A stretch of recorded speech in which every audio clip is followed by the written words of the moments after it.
Welcome to the Filipino American Women Project, a podcast show that shares stories and life lessons told by individuals living or have lived in America that are of Filipino descent and identify as female. I'm your host, Jen Amos, a fellow Filipino American woman, and I'm excited for you to join us. Let's get started.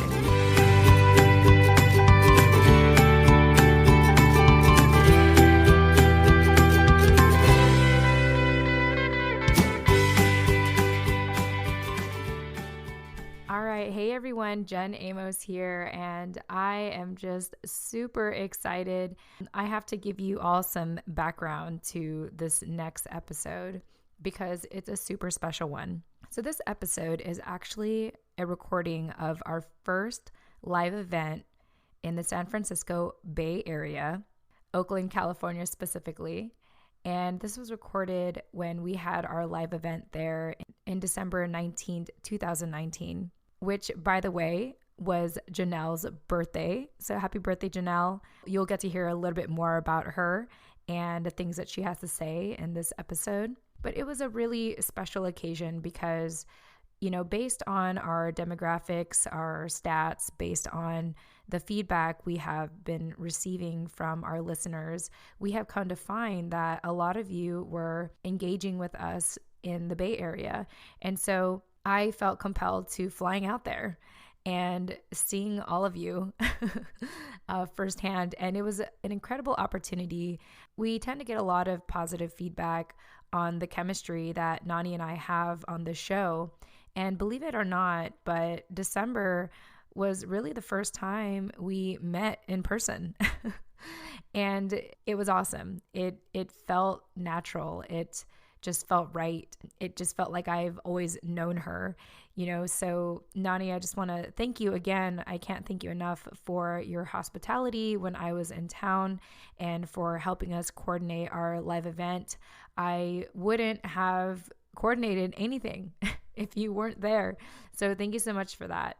So anyway, this recording, as I mentioned, was of our live event on December 19th, 2019, also Janelle's birthday.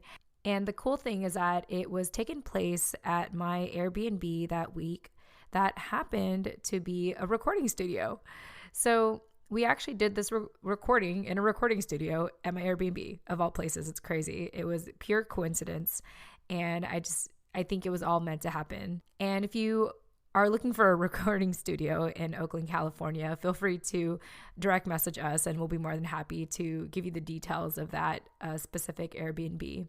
So at the time, with many of our shows, and if you've been following us for some time now, I'll assume that you are one to give us grace for how unapologetic and how sometimes raw we do this show.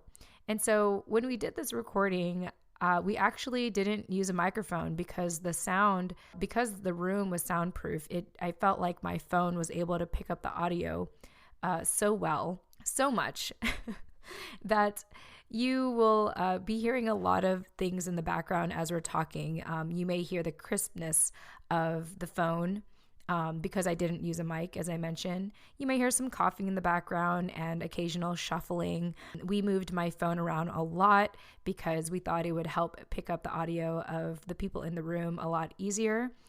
All in all, we try to be extremely thoughtful about capturing the audio. And so it's going to sound the way that it sounds. And we hope that you appreciate how real and how unapologetic we were with sharing our truths and our very introspective thoughts out loud to be recorded for you, listener, to eavesdrop, essentially.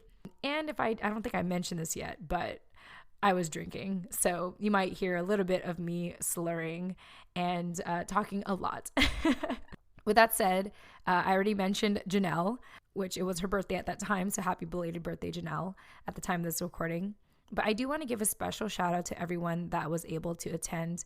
I know that for events like this, sometimes, and this is what I've kind of gathered from our attendees there. And even for myself, if I go out to events so sensitive such as this, sometimes it's a courageous act just to show up. And so I really do want to give a special shout out to everyone that was there. And you can check out the show notes, which will be provided in the details of this episode in the podcast app that you are listening from, to look up all the people that were there and live with us. So first of all, my amazing co-host, Nani Dominguez. You can reach out to her or connect with her at her IG handle at Notes by Nani, or you could also reach out to her on our IG account, our Instagram account, The Filipino American Woman. I want to give a shout out to Aubrey. Her IG handle is Optimus. That's AU_Optimus. So check out the show notes for that. Also Abby, IG handle Sailor Moon 424.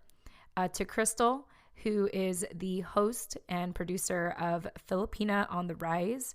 Thank you so much for being there. It was an absolute pleasure to meet you in person. To Stacey Ann Salinas, the historian of our group. Thank you so much for being here live at this event. It was an absolute pleasure to meet you in person for the first time. And what you'll come to hear when you listen to this episode is her take and her interpretation of some of the issues we address on the show based from a historical perspective. I want to give a shout out to my good friend Keen. His IG handle is What's Cooking Good Looking with his name in the ing, replacing the ing and cooking and looking with his name Keen, Keane, which again, please check out the show notes so you can find these people.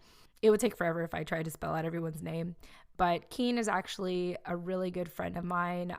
We've known each other since high school. He actually remembered more than I did. Apparently, I was his first friend when he first came to San Diego. So Keen, thank you so much for remembering that. And I apologize that I forgot that. But it's just it was an absolute pleasure to reconnect with you again and have you show up live and be that male perspective in our conversation. And last but not least, of course, Janelle, and her IG handle is Janelle.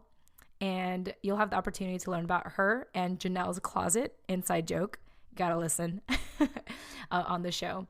I feel like I kind of got a little elaborate on some of you. So I just kind of want to go back for a second here and talk about Aubrey again. Aubrey is actually one of our really engaged listeners. She is very active with us on Instagram, and she had recommended some people in the past for us, and she's just meeting her in person. She was just an overall sweet person, sweet woman. So Aubrey, thank you so much for coming out, and you will hear in this recording how it was a courageous act for many of us to show up. So thank you all so much. I cannot emphasize enough how grateful I am, and you're going to hear this in an upcoming episode, but we can't stress how much we value your feedback. Your feedback is the reason why we exist. Your feedback gives us conviction and gives us a sense of responsibility to do the show. So thank you all so much. And meeting even just a handful of you in person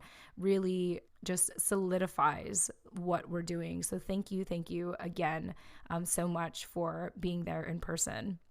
Last but not least, this is going to be a 2-part series.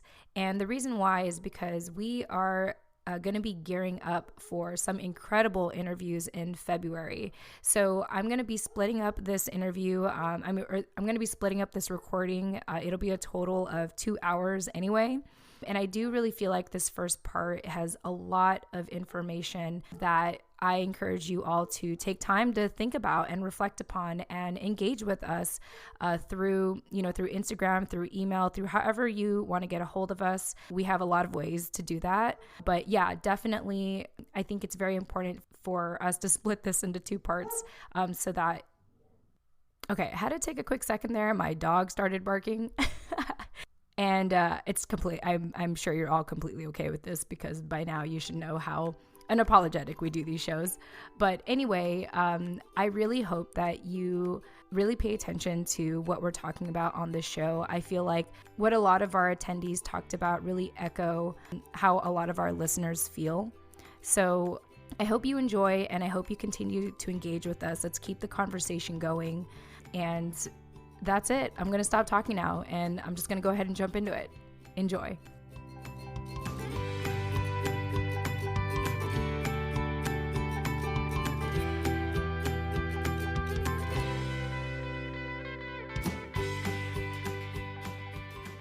All right, hi everyone, Jen Amos here with the Filipino American Woman Project, and I am super stoked because I am in a room with some incredible individuals here in the Bay Area. And so let me go ahead and start off with my incredible, amazing co-host that I am meeting face-to-face for the first time. Yes. Since we started this podcast. It's super crazy. And if any of you have actually listened to our previous episodes, we did have a special episode in the last month of the Filipino American History Month where Nani and I were drinking for 4 hours. Well, actually 4 hours, and we cut it down to 2.5 hours. Wow. Thank God. But anyway, with that said, I want to go ahead and introduce our co-host, Nani Dominguez, and she's going to go ahead. We're actually going to go around in a circle here, but Nani's going to go ahead and introduce herself and a fun fact about her. So, Nani, welcome back to the show. Hello, everyone. Great to see you all in the flesh. Like in the flesh. Yes. And I'm Nani, and what was the question again? The question is, what's a fun fact about you? Oh. What do you want people to know about you that's like most people don't know about you? Cool. I mean, I was going to say that I have 2 snakes, but you guys already heard that. But not our listeners. Okay, so for the listeners, I have 2 snakes as my pets. I have like a zoo basically in my house. And that's all. Cool. Well, thank you, Nani. Yeah. And I am so privileged today. I'm so privileged to be with some of our listeners and allies and just fellow awesome boss ladies and just boss people to actually just experience this recording experience with us in a recording studio for an Airbnb of all places. This was not planned. This is going to be so funny when I listen to the editing later. It's going to be so great because I'm like super zealous right now. But we have some incredible people in the room right now, and so I want them to go ahead and introduce themselves. These are actual listeners and also just people in the community, but they're going to also introduce themselves and share a fun fact about them. So let's go ahead and actually, if everyone can share their IG handle, that'd be kind of cool as well. Sure. Yeah, let's do that. Okay, so Aubrey, go ahead. Hi, I'm Aubrey. I'm from San Francisco. My IG handle is AU_Timus, so Optimus. And fun fact about me is, I don't know, the pressure. I like pandas. Oh, that's cool. Why do you like pandas? I like pandas because they are solo, you know. They get together for mating, they raise their child, and then they're on the solo. And that just, I always felt like a clingy person, and the idea of isolation fascinates me. So that's my fun fact. That's very deep. I need a moment here to process this. And they're cute. Yeah. So you love your independence. Well, you love nurturing, but you also love your independence. Yes, exactly. Beautiful. It tells me a lot about you. Thank you. Thank you. Thanks for having me. All right. And now we have Abby. Hi, my name's Abby. My Instagram handle is SailorMoon424 because I'm a huge Sailor Moon fan. Yes. Oh, my God. Sailor Venus. Yes. Sailor V. Oh, wow. Okay. My fun fact is that I'm a dog mom, but I'm also a plant mom. I have 2 plants. One's name is Lizzo, and the other's name is Ica because it's a coffee plant. Yeah, so coffee Arabica, so I just used Ica. Yeah, those are my kids. I love it. I love it so much. Lizzo, though? Yeah, Lizzo, yeah. Lizzo's really all. Lizzo's my favorite. What kind of? Oh, it's a ZZ plant. I can't say the full name because I don't know the full name. It's not long, but they're from South Africa, and they have healing properties, so I've heard. Wow. Very cool. Trying to live my best life. Yeah. I love it. That's cool. It just shows that you like to take care of things. Yes, that's true. That tells me a lot about you. I'm not a psychologist, but I like to pretend I am. Thank you. I like to pretend I can read people. Crystal. Is that transcribing? Yeah. It is. Otter. Cool. It's free. Okay. 600 minutes for free every month. Little tip there. Advertising. I don't benefit from saying that. Hi, everyone. I'm Crystal Fabella. Very excited to be here. My handle is Crystal Bella. It's hard to spell, but my other one is Filipino on the Rise. So I also host the Filipino on the Rise podcast and run the Instagram brand. So very excited to be a part of this beautiful community. What's a fun fact about? Oh yeah, I guess the Filipino on the rise. And Filipina is with an A, not an O. So it's Filipina on the rise.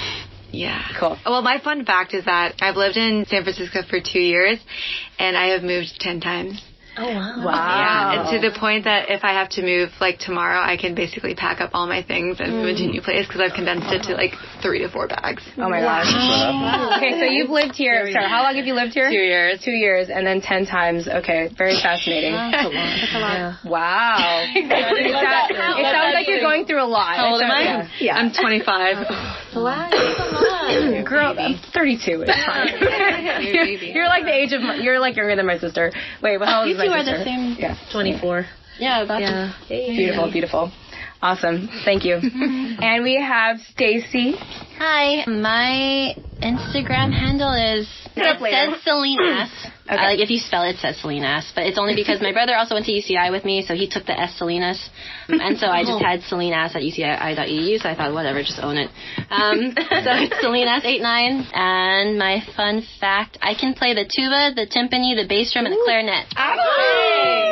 Proving Asian stereotypes. I was a band geek. Yeah. So. Oh my gosh! So you didn't just play the piano? No, that was too expensive. The clarinet. You could rent the clarinet. Yeah.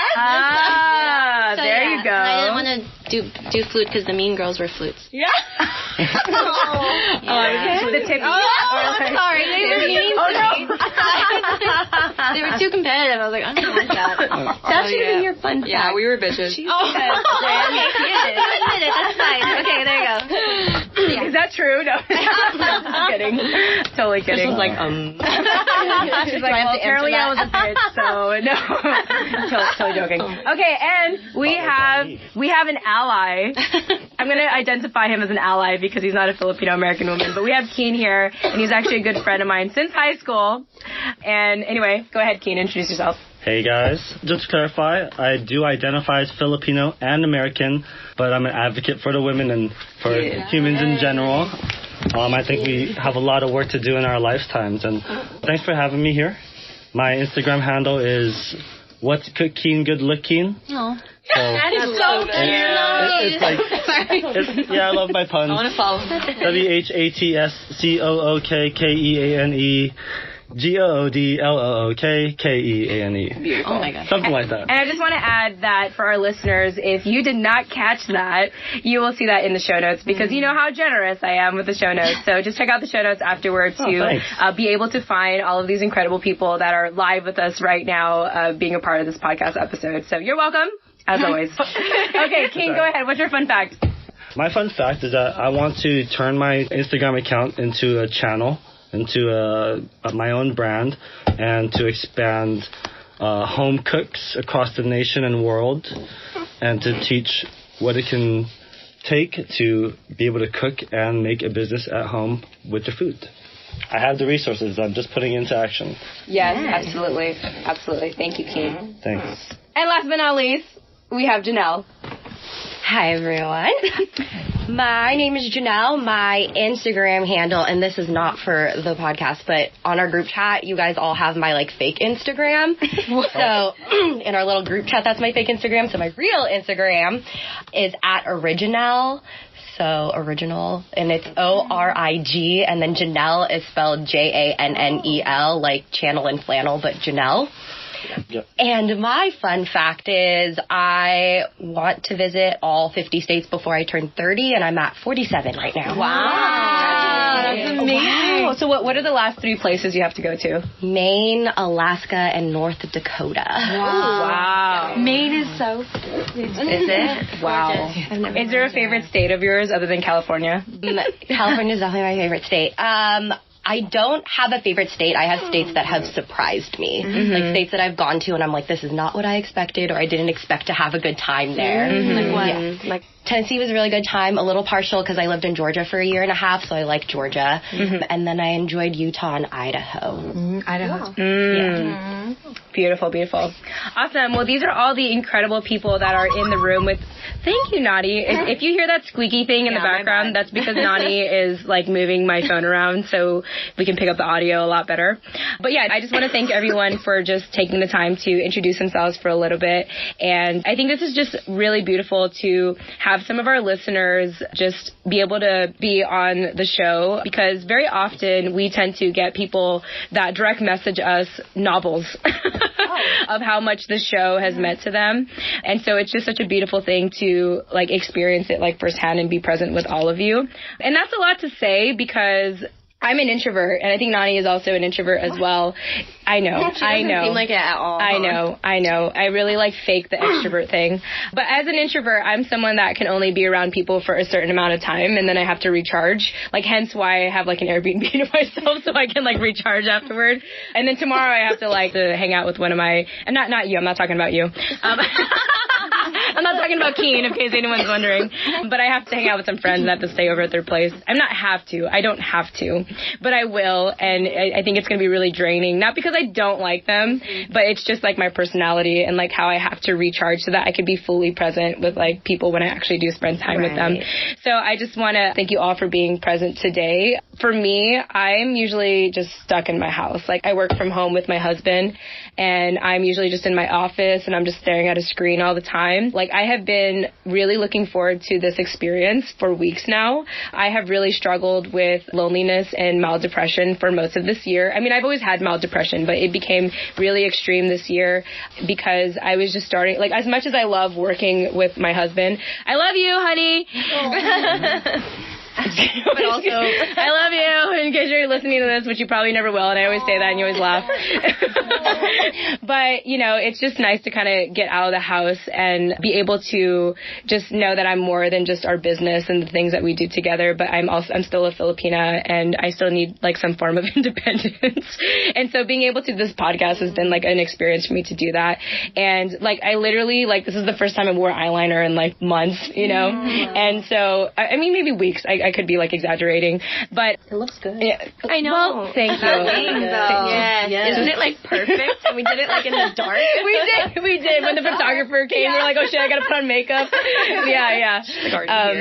No, but I have been really looking forward to this experience because it's one thing to like hear from all of you, but it's another thing to like be in the same room. And I do want to just say this very candidly, but I was almost like, I kind of felt this like natural like jerk in my body to even want to show up around everyone, because those feelings of being a self-loathing Filipino for Filipinos still comes up. You know, just that whole like deconstructing colonization in your head. Just kind of like, I know a couple of us had mentioned this already, but almost feeling ashamed to be around other Filipinas.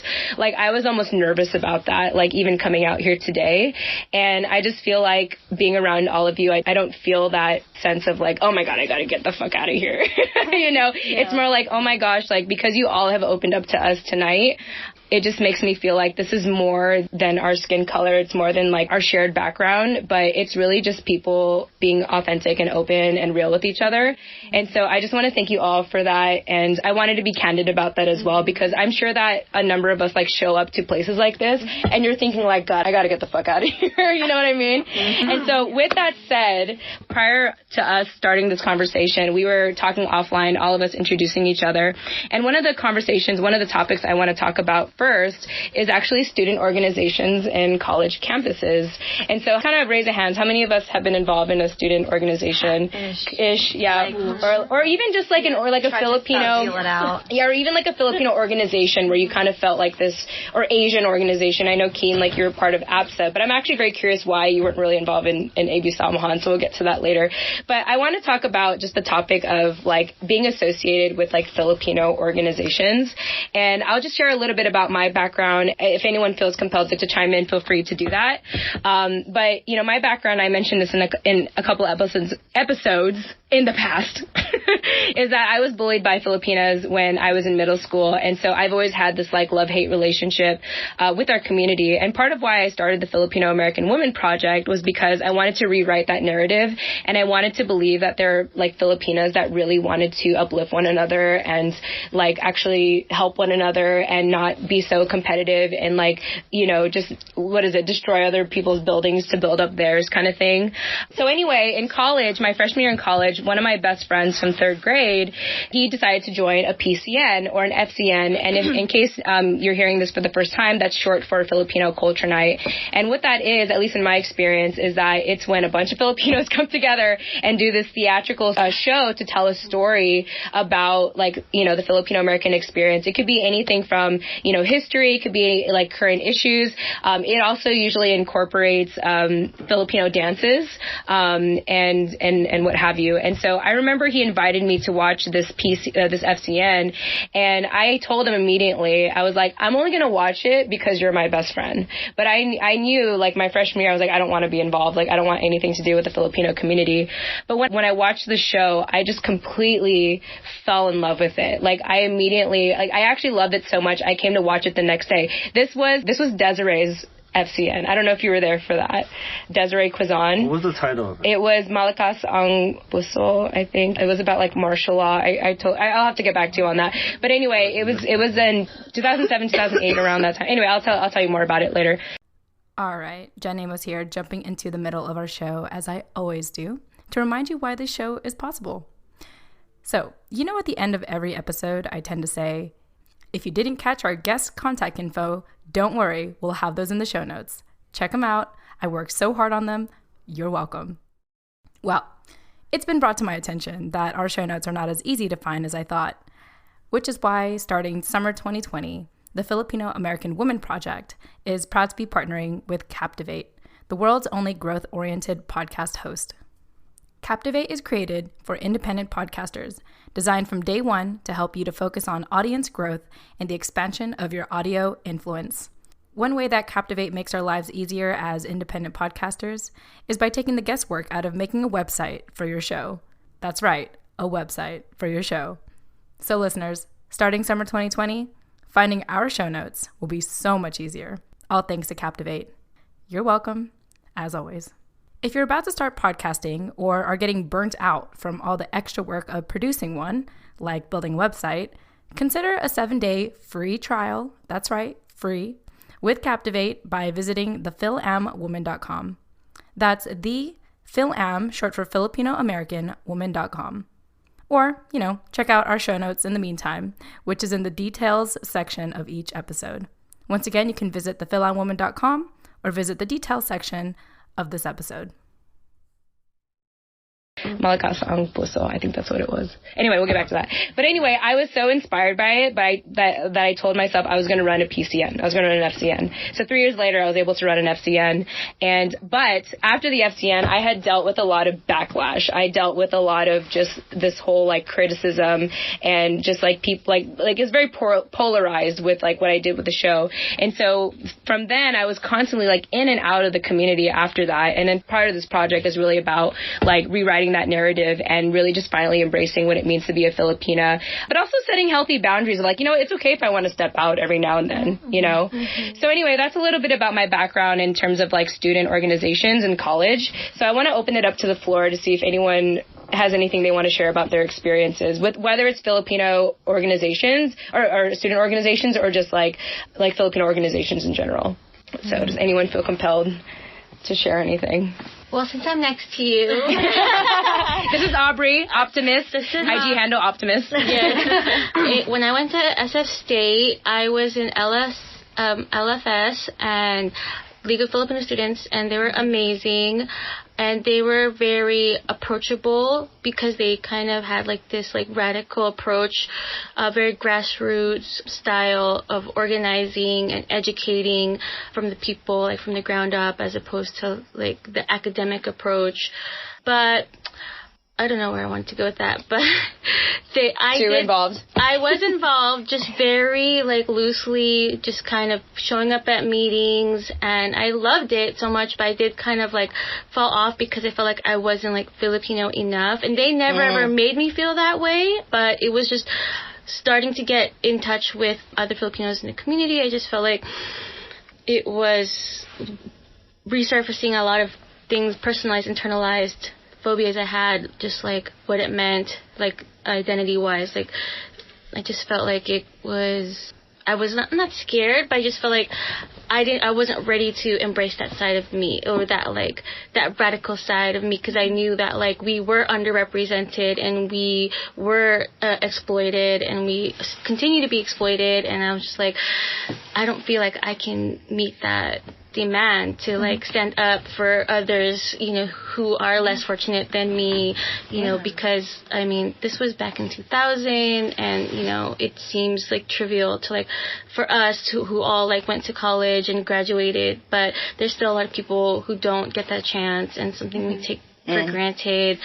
And it's funny because I did like now, like almost like 10 years later, it's like I see a lot of my like colleagues from back then. I'm like, okay, they're doing things in the community, and I'm just like, I'm still like working in a restaurant, and I'm just like, I don't compare, because I like show up in different ways that I'm proud of, and but I feel proud of them, and I feel like that's why this opportunity to link up with everyone here is a good segue. Because I felt like it is very objective and approachable, and very like figure it out as we go, and just no one's judging, and everyone's just here uncovering our truths, and I like that. And my friend Glenn, who's from Salinas, I think, or from, what is the other town next to I think I know. Is he a documentary? Yes. He works at the Below Sun Center. Yes. Oh, Glenn? Oh, okay, Glenn Aquino. Yeah. Shout out, Glenn.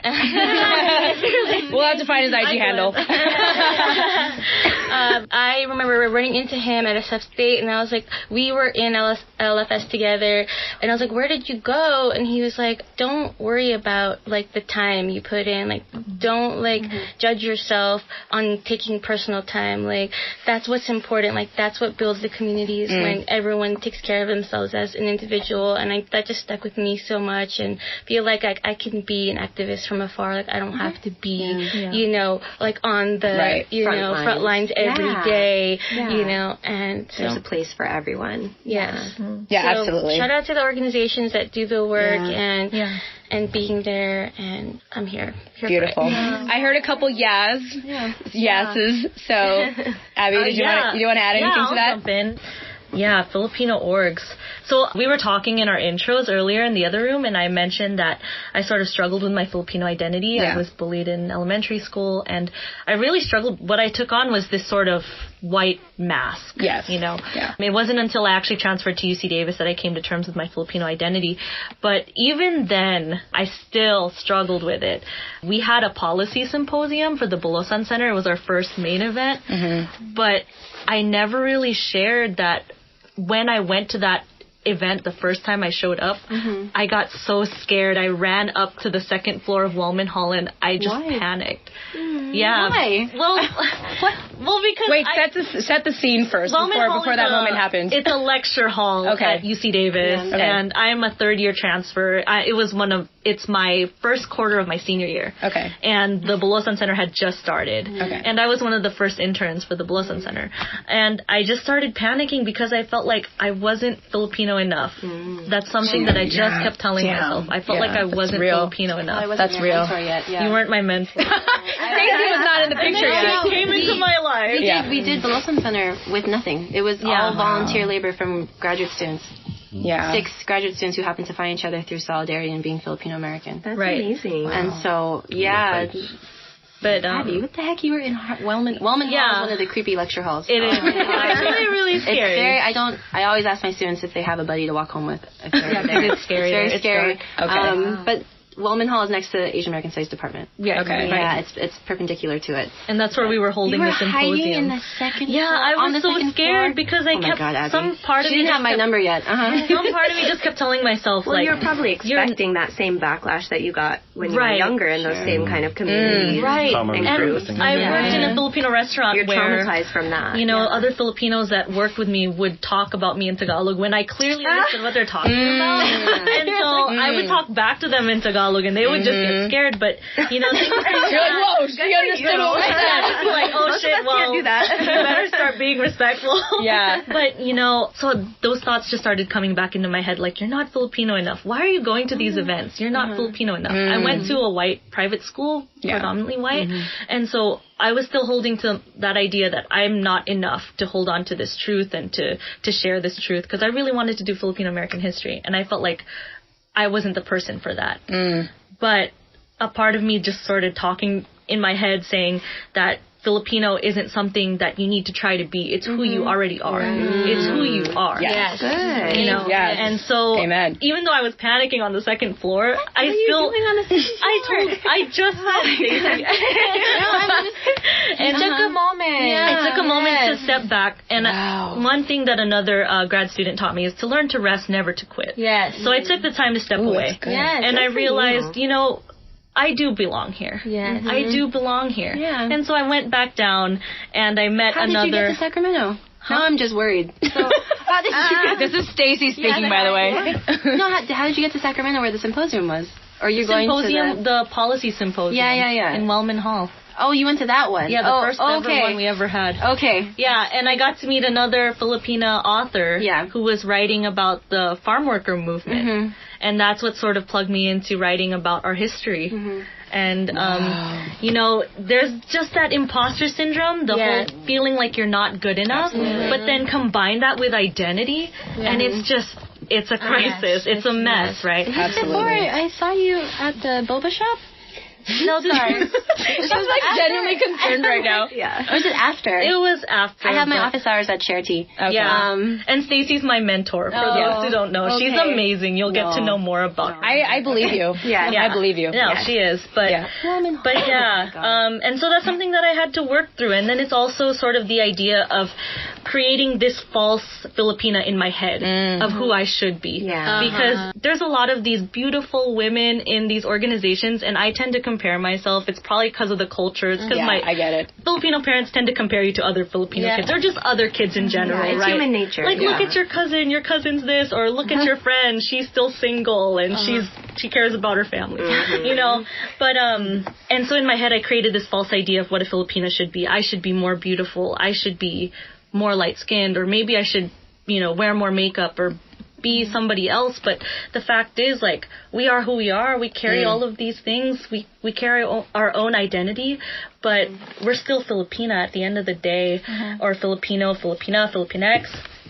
And so that sort of mentality of accepting who I really was what pushed me to be a part of the Bulosan Center. So I have a question. Do you feel like you've kind of owned it as a Filipina now? Like, do you feel enough to, like, you know, kind of step forward and represent, or is it still something that you're working through? It's still something that I work through every single day, even now that I've graduated. I mean, I still see other students, because I'm an older student. I transferred when I was 22, so I graduated when I'm 24. And so there's some students that are much younger than me that are way up there, way beyond their years, already in law school, achieving so many great things, or, you know, and so it's hard to not compare myself and think, as a Filipina, am I actually doing enough? I'm just an undergrad, But at the end of the day, I think what really inspires me is listening to all these other stories, you know, listening to you all and some of the things you're able to accomplish, and also learning from Stacy, who's my mentor. I struggled with that identity for years, you know, and so to see other strong Filipino women, other strong Pinay women owning it, and rising above all these, you know, circumstances that we have to go through, it's very empowering for me to see and to think, you know, don't try to be somebody that you're not. Be who you are, and you can always go far with that. And so, but it is something that I still work through. Yeah. Absolutely. I hear you. Wow, beautiful. Great. Thanks for sharing. I wanted to see if anyone wanted to add upon what Abby said. I mean, just speaking from my own experience. This is Kane. If you didn't notice. The only male voice in the room. Go on. Well, I'll start with another fun fact, is that I like to pride myself as a rapper, but I don't write enough. And I don't record enough, and it's in there. And the whole philosophy is that everybody's got to rap. You just got to practice it. You got to find out what it is that makes you the rapper, how to communicate that. And it works best when you're just being true. Yeah. Especially my favorite people, Ruby Barrow, we mentioned earlier. Yes, right. Prometheus Brown. I was sad I never got to meet him when I lived in Seattle, but I know he's killing it up there with his bakery up there. And I look up to these guys, even Bamboo, and I like to see the stories that they're telling, because, I mean, even between those three, Ruby, Prometheus, and Bamboo, there's such different stories, but they all contribute to the same Filipinx identity. It's what I love to see is that I used to feel the same way, in which I thought that I'd have to be more like this person because I admired them so much. But once I stopped drawing comparisons, I started to draw inspiration and just be like, I like to apply that to my life. Right. I like that style in his rap. I'm going to practice that. And, well, I don't really like mumble rapping, so I'm going to enunciate everything because I think it's more professional and it sounds better. And it's what I want to be. So, mixtape coming out 2021. Okay, shameless plug. I just got to get all my shit together. All good. It's going to be the organic cook / rapper in the community. Yeah. Keen's got a lot to offer in 2020, so check him out. Check him out. Check out the show notes on how to find him on IG. Hope to change some lives out there. Yeah, absolutely. Especially my own. Yes. Can I add on to? Yes, go ahead, Crystal. I think that I've met a lot of Filipino women who actually share more similarities with other women than in the sense that, like, not only beginning their journey later in their years of understanding their Filipino identity because they either pushed it away or didn't, engage with it early on. And I think it's never too late to start that journey into your own culture, your own identity, and what it means to you. And some people start that later, such as myself. And there's so many facets of the Filipina identity. It's not just one journey. And I think that narrative is ever evolving just because so many of us come from different walks of life. Some of us are first gen, second gen, or fourth gen. And some of us have grown up in very Filipino households and some in predominantly white. And you didn't speak Tagalog at home, and that's okay. Like, it's really about, like, where are you at in your journey? And like, on the flip side, I always fought being in groups and spaces that felt too Filipino. Yeah. Like, if it felt so Filipino, like, even now, can I just be very real? Yes. Like, I'm fighting, like, these, like, very childhood antics I had, like, where I have to leave because this is too Filipino for me. I fucking hear you, girl. I felt it, like, earlier when I was like, wait, this space, like, these are these, like, this is a really, people are showing them so vulnerably, and it's not like the organizations or the clubs. Yeah. And I could just, like, I felt it rising a little bit. I'm like, why are those feelings still coming up? Yes. When it's just like, I need to start opening myself up to these different stories and not just assuming that these are the same kind of Filipinos that I associated earlier. Exactly. Yeah. Exactly. So I just want to be very vulnerable about that because I think that when that happens, that's okay. Yeah. And, that's okay. And it's not because I feel intimidated by anybody here. Right. Yeah. But, like, I forever, like, really try to disassociate from being too Filipino when it's like what you said, it's like where you are. Mm-hmm. And then you're going to find that there's something so beautiful and multifaceted about the Filipino identity, and your story is just as Filipino as anybody else's. So I want to kind of touch upon. I mean, I just want to see real quick if anyone had anything else they wanted to add. Oh, thank you, Naughty. Don't mind me. Actually, give me a second. Let me just remove this from my phone. You can see my phone's, like, really cracked. Obviously, I drop it a lot, but I figured it'll catch the audio a lot better. I just want to see real quick if anyone had anything else they wanted to add about, like, student organizations. Yes, go ahead. This is Janelle, who actually is an advisor for a Filipino student organization. So speak, girl. Speak. So I actually just wanted to bounce off exactly what you were saying. The idea that, like, Crystal. Yes, was Crystal. IG, Filipina on the rise. Check show notes. You're welcome. Okay, go ahead, Janelle. Just the idea that your journey really starts whenever it does. And I feel like mine kind of landed on me. Yeah. And I shared this with everyone else earlier, but I definitely grew up in a really predominantly Caucasian environment. I'm from Tracy, California, for anyone who knows what that's like. It's basically farmland, and I lived there way before the Bay Area was pushing over to Tracy. So that's kind of my upbringing. I went over to college, and my college was very, very, very much filled with other people of color. And I was like, okay, it's time for me to try that out. So I tried. Let's do this. All right, here we go. Let's do this. Time to own the fact that you are Filipina, and let's do this. So I tried it out my first year. My cousin was actually like one of the founders of the Filipino club at our university. So I was like, all right, let's do this. I know someone who's in it. I did one PCN actually and had a huge falling out with my friends afterwards because I wanted to be involved in other ways around campus. I was picking up jobs in other places and joining other student organizations, and I just wasn't as heavily involved as everyone else.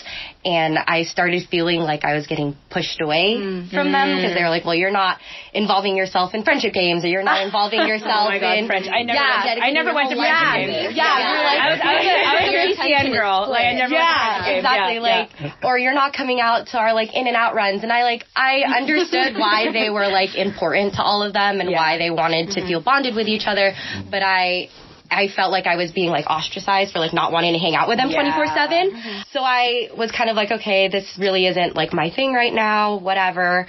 And I just didn't really do much with them the rest of my college years. Fast forward, I currently work at that university still. And one of my students approached me and was like, hey, our club advisor is leaving the university, so we're in search of a new one, and we want you to be our club advisor. And I was like, let me think about this.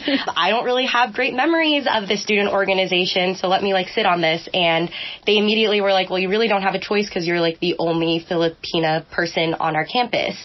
And so I was like, all right, I guess I'll do this.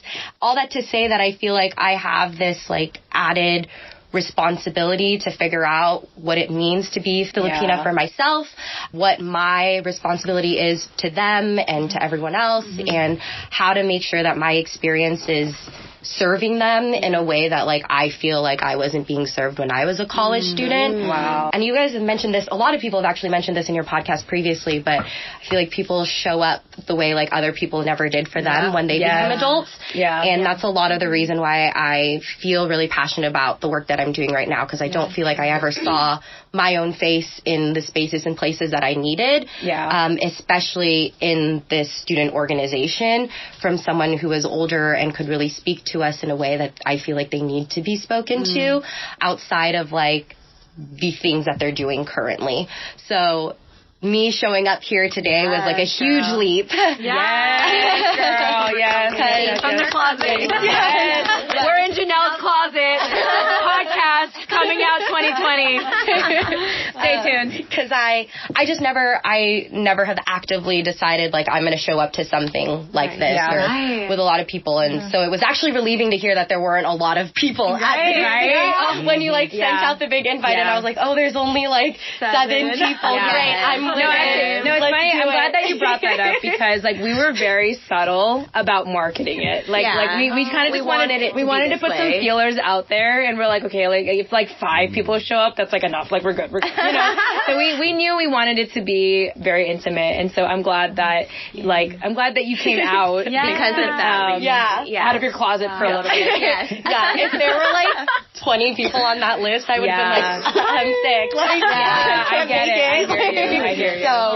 So thank you for saying that, because I really feel like I've gotten to this point where I'm like, oh my God, is it too late to figure this out? Like I feel like everyone did it in college, you know? And I feel like you get surrounded by that idea that everyone does a lot of their identity finding in college, and I didn't do that. So it's nice to nice and kind of a blessing in disguise that it just kind of fell on me, and now I feel like, all right, it's time for me to like figure this out. You know, your story reminds me, a lot of the mothers we've interviewed on our show were like, they only started caring about their culture because they became a mother.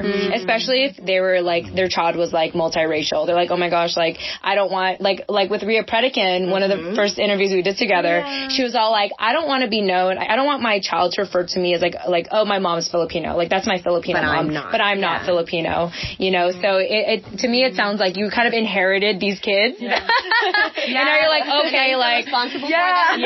And now you feel responsible. So I think it's so interesting how like we all wake up to being Filipino at different stages of our life. Hey everyone, Jen Amos here, just cutting into the middle of the show like I always do, but also at the time of this recording, we did have to take a pause. So I thought I would use this opportunity to give a shout out to Mestiza Taqueria, which was a restaurant in San Francisco Bay Area. They're on Bryant Street. They were so gracious to cater our event. So I just want to thank you specifically to Marianne for working with us, and also to Nani, of course, for helping coordinate with them to cater for us. Just a little bit about Mestiza Taqueria. It was created and influenced by the Filipino roots of the owner, Diana Sisson. So shout out to you. Shout out to Mestiza Taqueria. Really encourage you all to learn more about them, especially if you're in the Bay Area, and check them out. And if you want to learn more about them, check them out in the show notes. All right, let's get back into the interview. We had an abrupt commercial break because Crystal, IG handle Filipina on the rise, had to leave. And so I escorted her back to her boyfriend's truck, and it was great. And we bonded a little bit more. And I was drinking as I was bonding with her. So just as a recap for anyone that's just tuning in, which I don't think you would, because I'm sure you're playing this on 2 times the speed, like Janelle does. Like Janelle does. Why? To get through it. Whoa! She binge listened. So we're trying to talk a little bit faster so that she's you don't have to do that. Yes, so she's going to have to slow down and like, listen to us. No, this is going to be a great audio. Oh yeah. It was so funny when we did our audio, like when we were doing our episode for like the end of Filipino American History Month. Yeah. We did a recording for 4 hours. I love listening to that episode. And we got it was so fun. We got so drunk. I'm so embarrassed. And like when we I was like, I hope you guys were together. No, we were just drinking. We were just drinking over the phone. Drinking virtually. And we recorded it. We recorded it. I broke my nail and everything. I was really aggressive. Yes. Like, I have to catch up. I'm on the next one class. I feel inclined to also drink. Yes. That was the goal. Yeah. We wanted you to drink with us. So that's what's happening right now, is we're like drinking, and I don't even think there's much to edit on the show, to be honest, because I feel like we've had so many like amazing things that we've been talking about so far. But during our first discussion, we were initially talking about student organizations, but the common theme I feel like I got from that was just not feeling enough, not feeling Filipino enough, not feeling American enough. And so I think that's the next topic I want to get into. And I want to see if anyone feels compelled to sharing what their experience has been not feeling enough. And so who feels compelled to like kind of sharing like that experience first? I'll go. Yeah? Okay. So I'm going to start this off just by bridging what we were talking about before with what you just said. And I didn't go to college, so I was not awarded the opportunity to do a PCN or anything like that. But I am a part of a Filipino organization now, which I entered with a lot of those feelings of like, oh, I'm mestiza, especially like I don't look Filipino at all. Like whenever I go into a Filipino space, especially with my own family, I'm othered all the time. I remember when you said to me that it's so normal for your family to call you, hey, the white girl's here. Yeah, that's their nickname for me. They call me white girl. That is crazy. And it's been like that since I was like born. That's you know? ridiculous. Yeah, and it's weird because I'm not the only, like, light-skinned one in our family, but I don't know, whatever.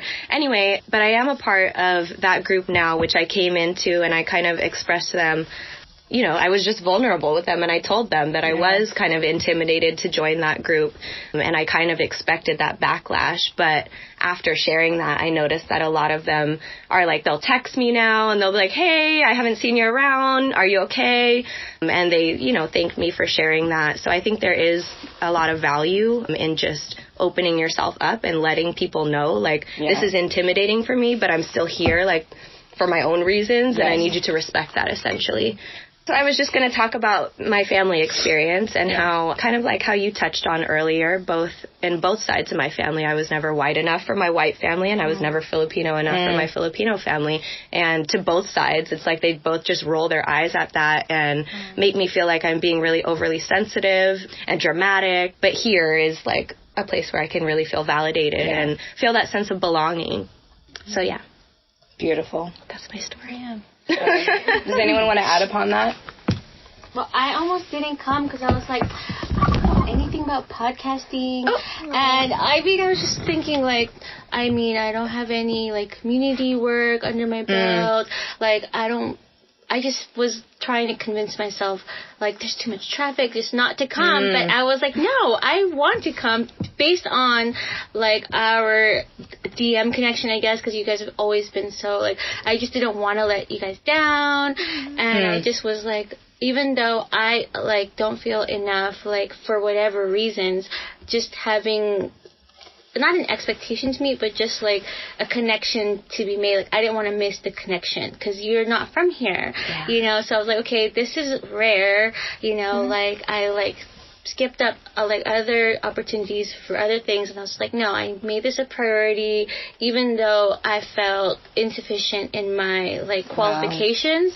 I was like, whatever the reasons are, like, I'm sure I could come up with 10 more, but I knew that I wanted to be here just based on the fact that there was no, like, expectation. It was like, that's what made it easy to come here, was that there's really no expectation. It's just if you can, and I wanted to. And if you want to. That I wanted to. I love that. I'm so glad we like somehow marketed it that way. Right. I mean, that was the intention, but it just makes me think of all the other people that saw that post and who felt that way and who didn't act on it. Yeah. You know what I mean? Yeah. Because if everyone could hear you say that right now, how many Which they are. People, well, yeah. Don't blame them. No, listeners, I love you all. You know that. But next time, show your face. And now, that was Nani. I didn't say that. But you know, we love you all. See your face. Actually, I do want to explain. So we had an episode with Jolene Levid, and Jolene Levid. So her background story is that she experienced domestic violence, and she advocates for it amongst many other things.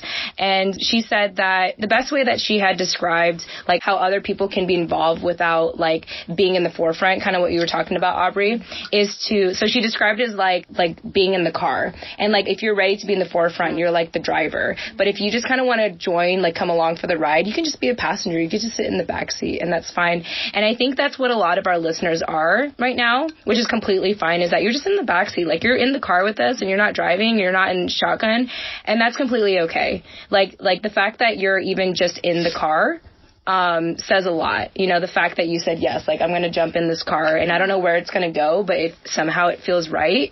And I'm just going to be a part of it. And I'm just going to trust the people that can, for whatever reason, like, they can be more articulate than I am. And maybe in following them, I can eventually find my voice and be able to explain, like, why am I not ready to speak up yet, you know?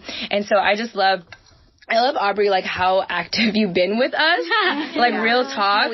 Like, during Filipino American History Month, you recommended, like, a couple of Pinay visionaries for us. And so we actually, like, credited you for that for, I think, like, 2 episodes. And then even just, like, coming up to this event, I loved that you were just very, like, you were very accommodating. You're like, do I need to bring anything? Like, so, like, that alone is just, that's enough. You know, that's, the point is that you've already been enough, right? Yeah. And for whatever reason, and I actually want to get, like, Stacey's, like, take on this because of her as an historian. I just want to say, Aubrey, like, whatever story you've told yourself about, like, not being enough, like, to us, we just appreciated, like, your contribution, like, even the little things, like, just even engaging with us, you know?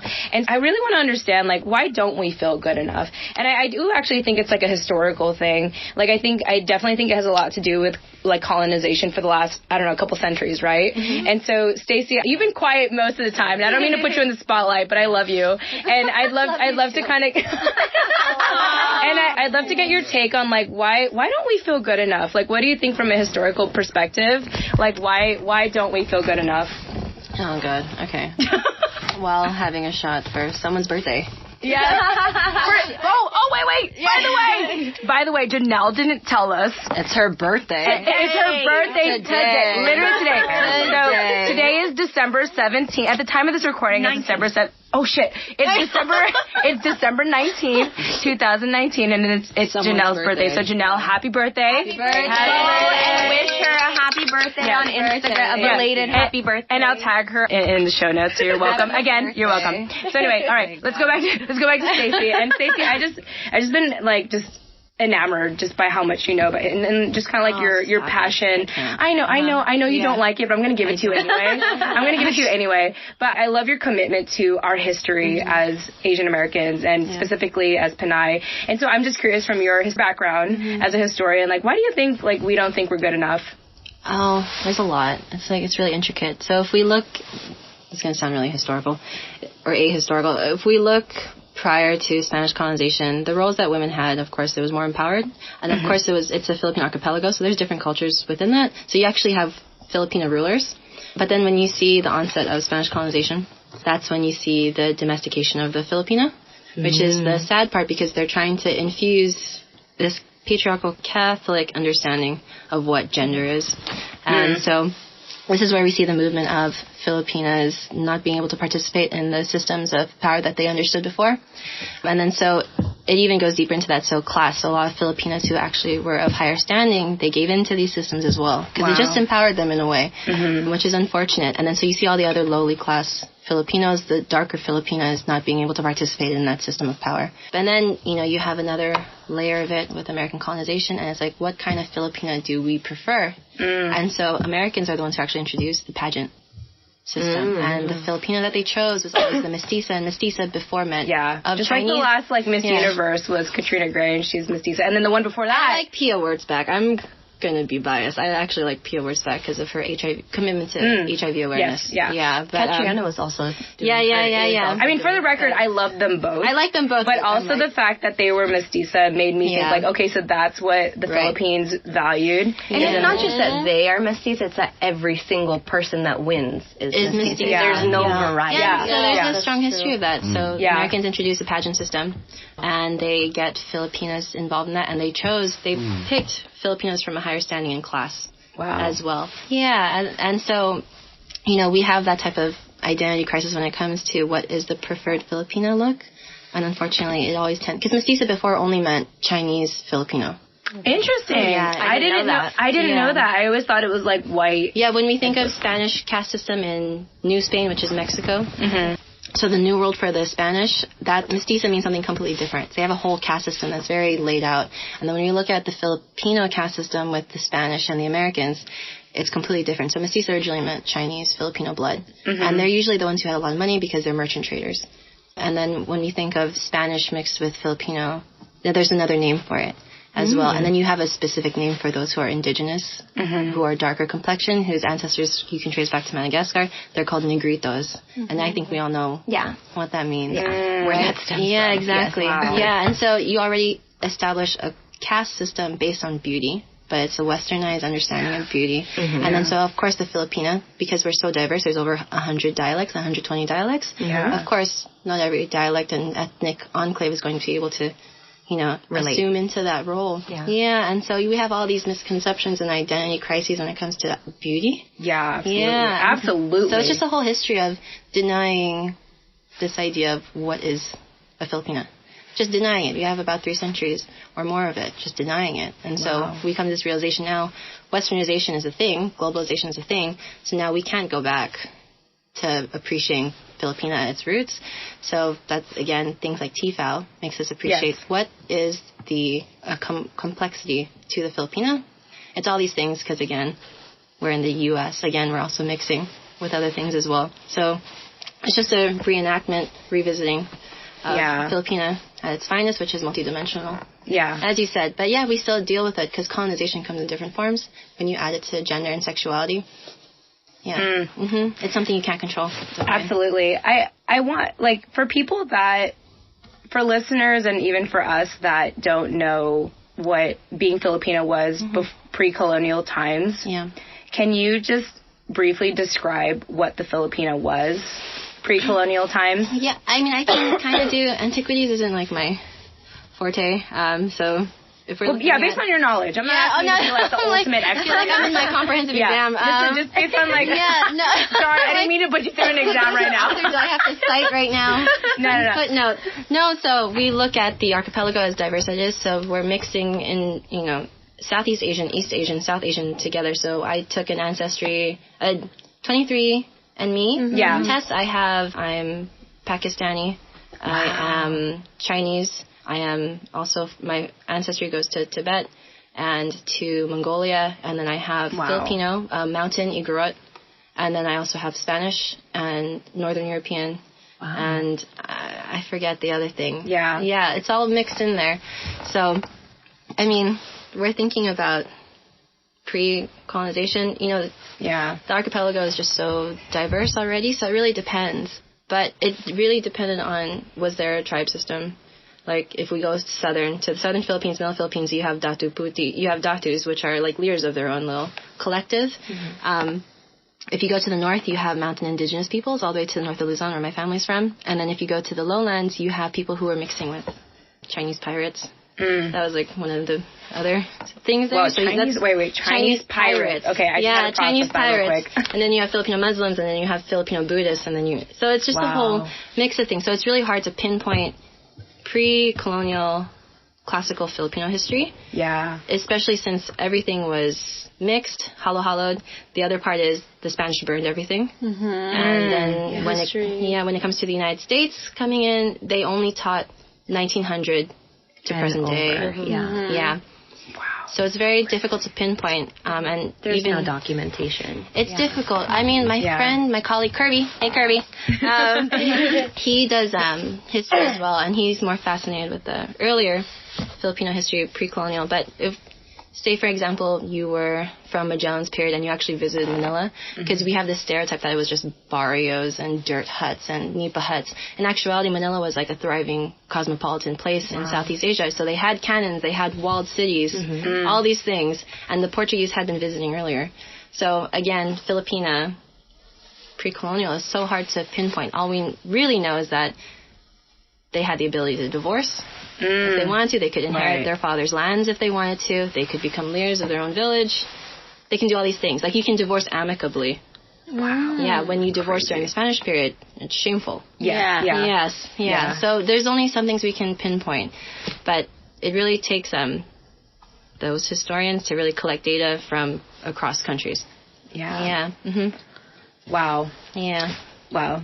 That's a lot of pressure. I feel like you feel compelled to say something. I was just thinking out loud. It just sounds like through whatever form, like Spanish colonization or American or whatever, we've just been, with other people outside of our community, have tried to push us into this box of what it's supposed to look like or mean to be a Filipina. But the reality is, we never looked one way, or did things one way. Like, we've always been this diverse.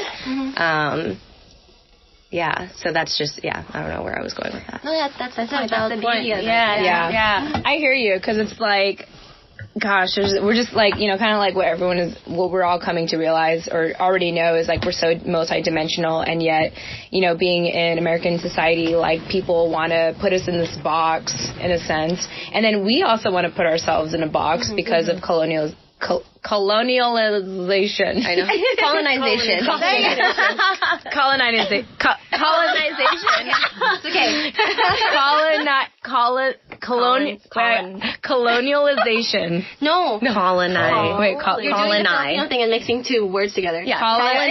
Colonization. There you go. Yes. I got it. Yeah. I got it. Yeah. It's so like, I don't know, like, it makes me angry, it makes me angry, but also inspired to, like, I think once we realize this, at least for me, I feel responsible to just showing up.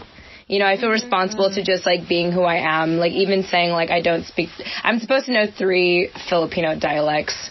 I know none of them. I'm supposed to know, but I don't. But that doesn't mean that I'm less Filipino. Yeah, that's true. It doesn't mean that, like, at all. And I just feel more of a responsibility to show up. I think that's like the easiest way that I can explain it. But thank you, Stacey, so much for sharing that. As you can tell, everyone was leaning in to hear what you had to say. And I wanted to just open its floor to see if anyone, I don't know, just felt inspired by that and had something to add to it. No, we're just like blown away. We're still processing this. I super appreciate you going through that. I was actually going to say that I binged listened to all of the episodes at 2 times the speed. Yes. And I remember listening to your episode and being like, oh my God, there are all these things that I like have never known about my own culture. And I had this like really random flashback of like being in, oh God, I don't even know what grade we learn about like segregation. And I'd raised my hand in that class and I was like, so I'm Filipino, like, where am I in this story? Yeah. Like, what does that mean? We're not in the story. Do I sit in the back? Do I sit in the front of the bus? Like, what does that mean? And I remember my teacher just being like, I don't know. Maybe you can figure that out on your own. And I was like, where am I supposed to find this? Like, you're my teacher. I ask people that all the time. Yeah. And especially like being half white and being but my last name is Dominguez, so where would I have been, right? So, and that was one of the first like moments where I remembered being like, I should probably just stop asking. Like someone will probably tell me eventually, right? And that's kind of been the beauty about this whole entire podcast and why I've like really leaned into this, because I feel like there's all these stories and all these things that people have been teaching me that I'm like, I should have freaking learned this like when I was 8, like you know, and when I was the reality asking. is that none of us have learned exactly until we invested in it. Right. And exactly. So that was kind of like my first initial reaction when I was like listening to yours, and I was like, wow, here are all the, like, not all the answers, but here are some of the answers I, like, always wanted and asked for and just never bothered asking because I had this experience of, like, someone telling me, like, well, you're not here. You're not important. You're not important to be part of this. Like, literally someone telling me that I'm not part of the history books. And I was like, okay, but I'm here. So, like, what does that mean? How did I get here? How did I get here? All right, everyone. I hate to cut in as I always do, but I do have to say that this concludes part 1 of our live event recording back at San Francisco Bay Area in Oakland, California.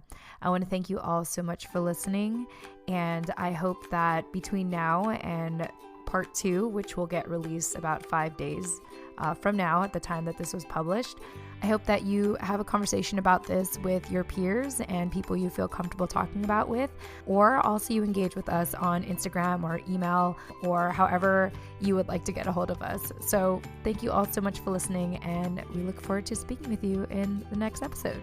Tune in next time.